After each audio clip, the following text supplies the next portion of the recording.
Thank you again, Martin. That was really nice, and thank you for that anniversary greeting as well. Continuing on the global theme, it is my pleasure to introduce Ludovic Aron, a European Union Aviation Safety Agency, or EASA's, representative to the United States. He's based here in DC, and Ludovic is a key liaison between EASA and the FAA, and he fosters international collaboration on safety, which could be more important. He's had over 20 years of experience in aircraft design, engineering, and certification. His career spanned roles in Dassault and Sky Aviation, and since joining EASA in 2013, he's held significant positions, including head of business and large airplane certification, where he's instrumental in return to service for the Boeing 737 MAX in Europe, so no small undertaking. Today, Ludovic will be here to share insights on the evolving landscape of global aviation safety and highlight the importance of collaborating across the Atlantic. So please join me in welcoming Ludovic.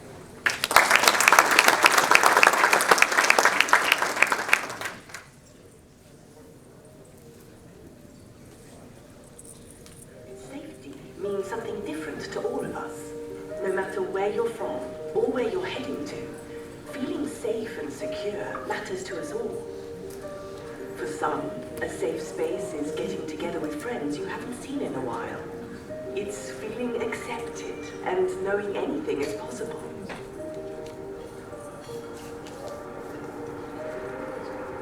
It's reuniting with your loved ones.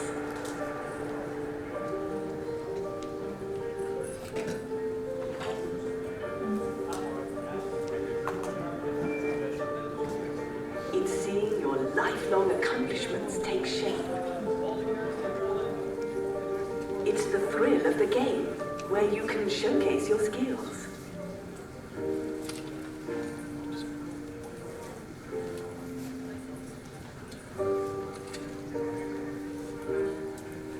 Safety is what makes it all possible.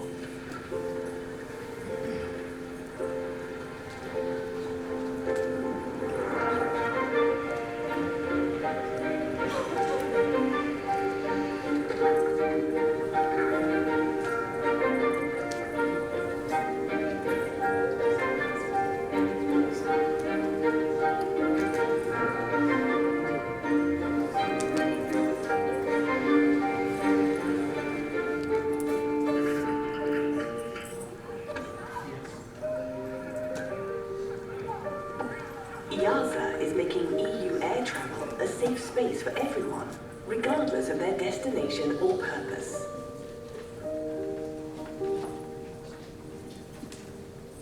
Good morning, everyone. I wanted to start with this short movie, which is a new campaign called Safe Space. I hope you enjoyed it. Did you enjoy it? Yes. Didn't hear, sorry. Very good. Yeah, I thought it was a good idea. The film really offers a glimpse into the essential work that EASA is doing to enable air travel experience for millions across Europe. From the moment a loved one greets you at the airport to ensuring air services and protecting our environment, our mission is really clear.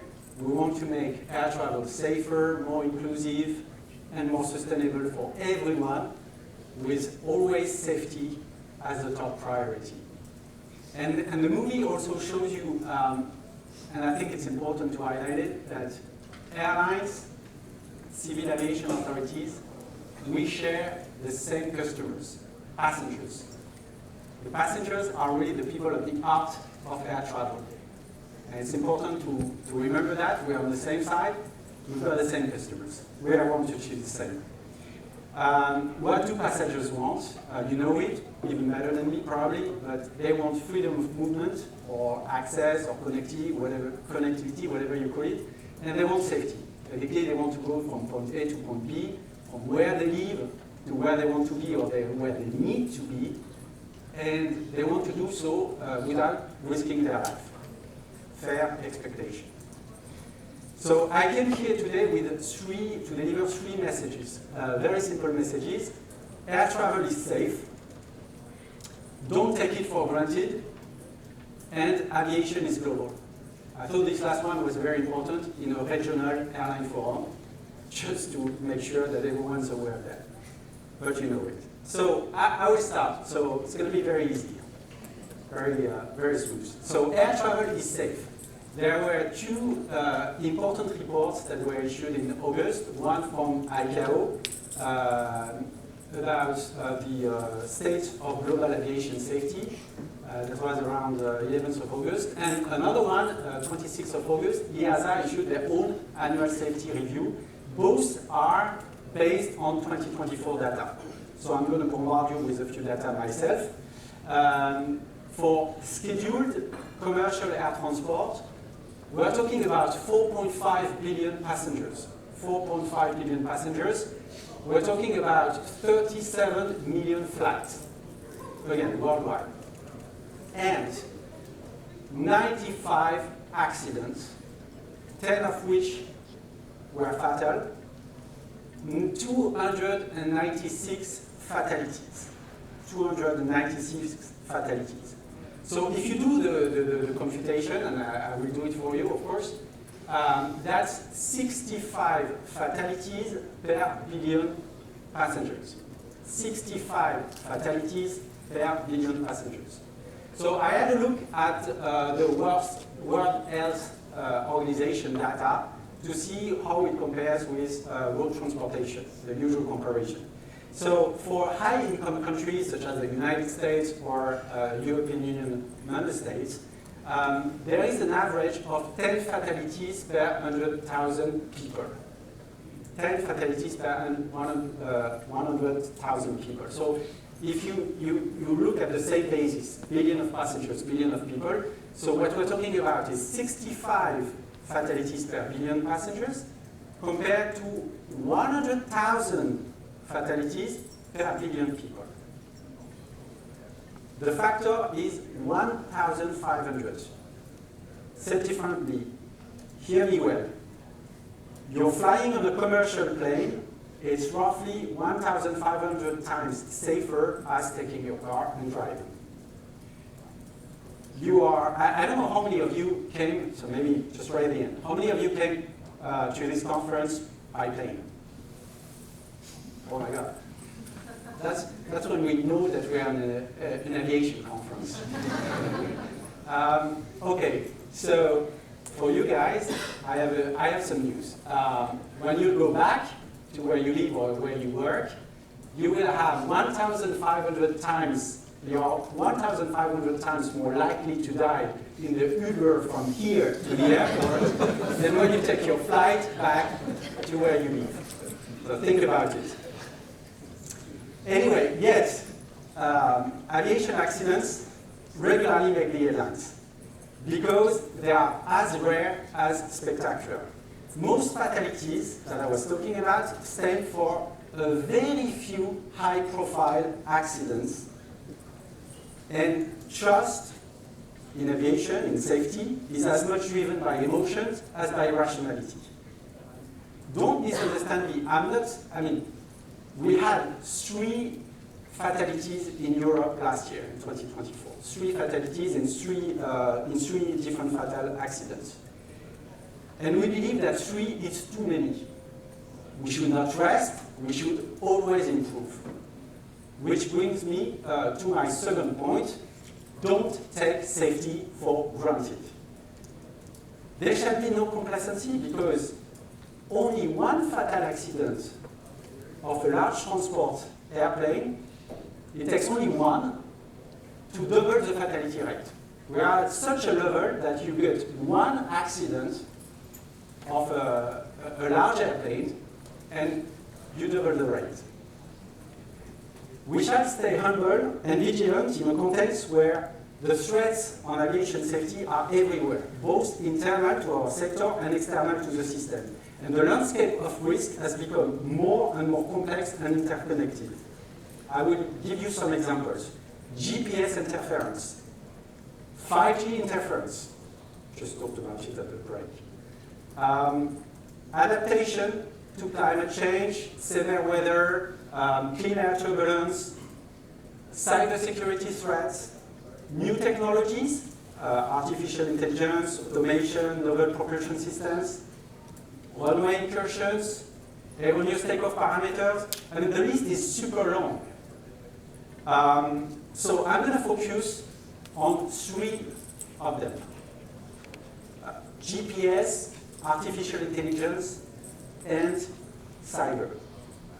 I start with GPS interference.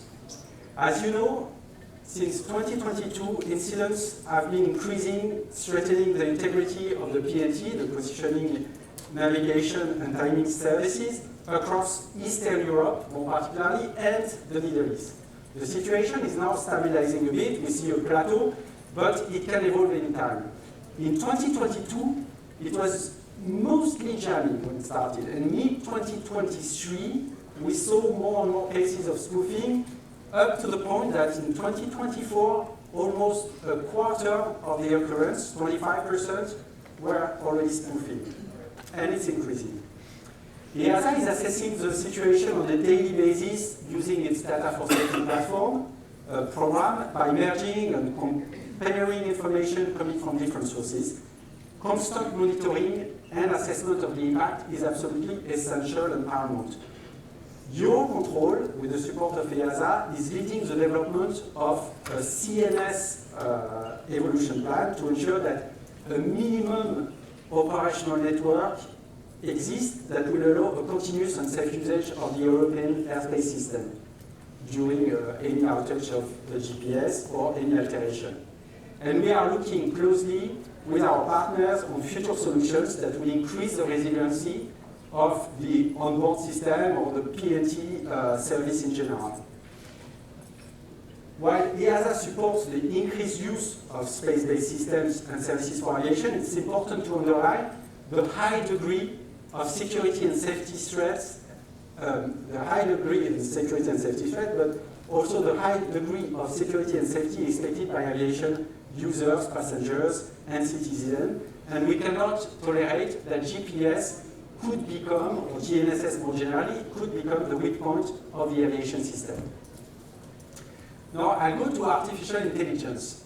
Interestingly, I'll make a parallel between AI and GPS. Because GPS became, or GNSS became broadly used as a primary navigation means about 20-25 years ago, and it was mostly perceived at that time as really an opportunity, not a threat, an opportunity to enhance operational efficiency, an opportunity to also enhance safety. We probably at some point lost a bit sight of the possible downside of over-reliance on GNSS signal when the threats has now emerged. And artificial intelligence today, we are on the same place. It's perceived mostly as an opportunity rather than a threat. In aviation, AI, as you know it's already more than a theory, it's happening. It's being deployed to optimize traffic flows, to enhance predictive maintenance, to enable autonomous systems. The potential is huge, it's vast, but there are also safety challenges that should not be underestimated. While it might be very tempting to decide to unleash the power of entrepreneurial advancement to the maximum, in Europe we believe in promoting innovation in a responsible manner. The EU AI Act is a foundation for how we will apply AI in ways that protect safety, empower innovation, and support our citizens. It is important to keep control, meaning that we are able to explain AI and to ensure it's reliable. EASA's work, including the AI roadmap and the guidance on machine learning assurance levels, is essential in addressing these questions. We are moving ahead on AI, but with a wide awareness of potential threats. The last topic is cybersecurity. Civil aviation is growing, and it's increasingly interconnected.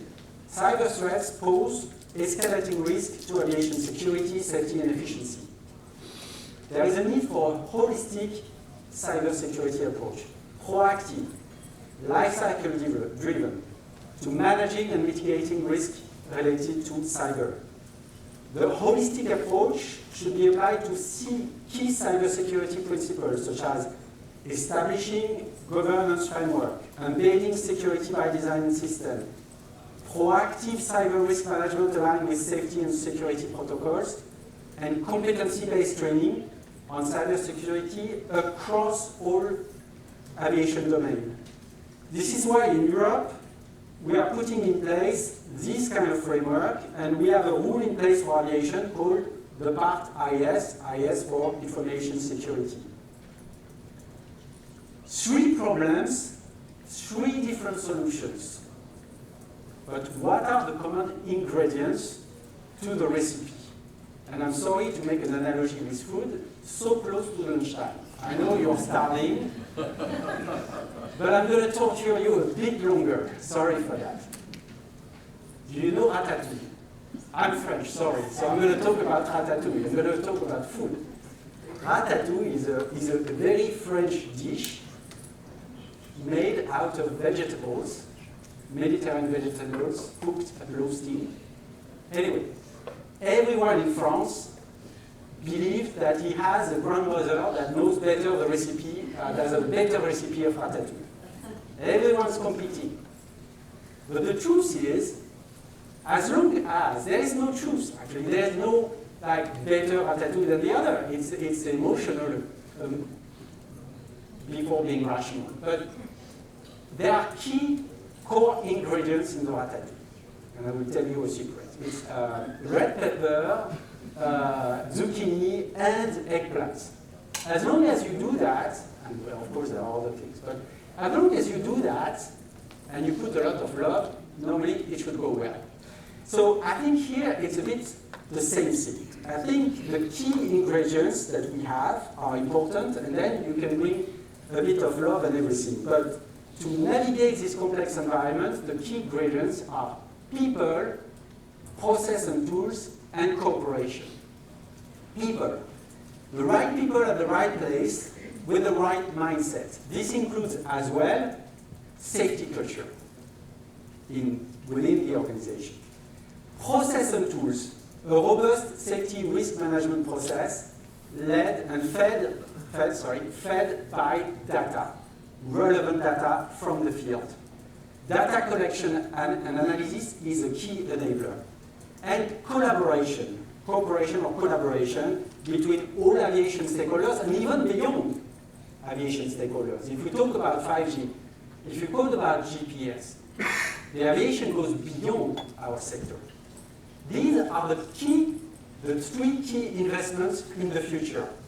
I want here to mention the remarkable work on the US side with the establishment of the US Aviation Safety Team, the creation of the US National Safety Issue Register, and the modernization led by the FAA of ASIAS 3.0 to tackle this challenge. We are pursuing similar goals in Europe with our Data for Safety program, our reform of our EASA safety risk management process, and the establishment of our list of top safety topics. The same thing. The ingredients are the same. The recipe might not be exactly the same. At the end of the day, I think both initiatives are going in the right direction. And I really want to applaud those of you, I know there are many, that are already contributing to this initiative. And I would call the others, all the others, to really actively contribute and participate to these programs, either in the US or in Europe. We need your data. You need to access to a pool of data beyond the ones that are of your own airlines or your own organization. You need to know how you compare to others. You need to provide the regulator with the bird eye view that we need. So please join these programs for the sake of aviation safety. Safety is the #1 priority, but it's an outcome. It's an outcome, it's not a plan. It is the result of the art of mixing these 3 ingredients: well-staffed organization with a solid safety culture, safety risk management fed by data, and cooperation between stakeholders. Which brings me and you, actually, because you're following me, to my last message today. Aviation is global. As you know, as evidenced by the supply chain, for instance, aviation is global. Aviation supply chain has become deeper and more complex. Industry actors are now very much intertwined, so that any occurrence, any problem, anywhere in the world, or any new policy or regulatory action by one country can have huge repercussions worldwide and on you. Few examples just to illustrate now the craziness of our current world. Airbus is manufacturing aircraft not only in Europe, but in Mobile, Alabama, and in Shenzhen in China. Boeing is relying on the design organization that is based in Ireland, or in another one based in the UK. We see consolidation of airlines in Europe across countries. If you take the 5G interference, chaos is everywhere in the world, but whenever something happens in the US, it has a tendency to have repercussions elsewhere. So even regional airlines in the US are not immune to problems that can result from this globalization. You may think GPS interference, that I was talking about earlier, is not a problem for you. That might be true today, but first, it might not be true tomorrow. And second, the consequence of what is happening out there, far away, will affect you one way or the other. International cooperation in this context is more than ever key. And I want just to stress and reassure you, our cooperation with the FAA is strong. We have a strong relationship. We've got a very robust bilateral agreement that we have not yet implemented to the fullest extent, but we're working on it. And even last year, in December last year, we signed a declaration of intent. Our two leaders signed a declaration of intent to go the extra mile on this cooperation, go further. The leaders, Brian Bedford and Florian Guilherme, will meet at the ICAO Assembly next week, and to continue to enrich, to improve this cooperation that we have. International cooperation, my message is that it's not a waste of money or time or whatever. It's a good investment and a promise of efficiency gain everywhere in the system for doing business in aviation. So just to wrap up, I came here today with three key messages. Air travel is safe. Don't take it for granted. Aviation is global. And also you learned the three ingredients of ratatouille, red pepper, zucchini. Thank you very much.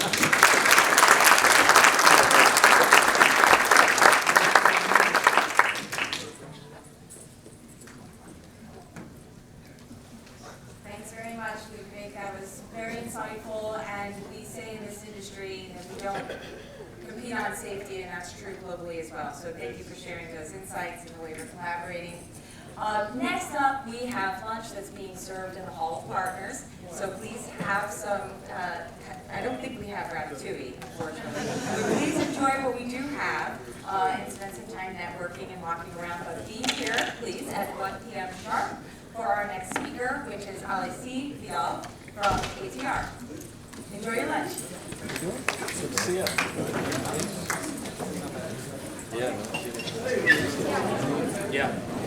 Still plugging away. We talked about last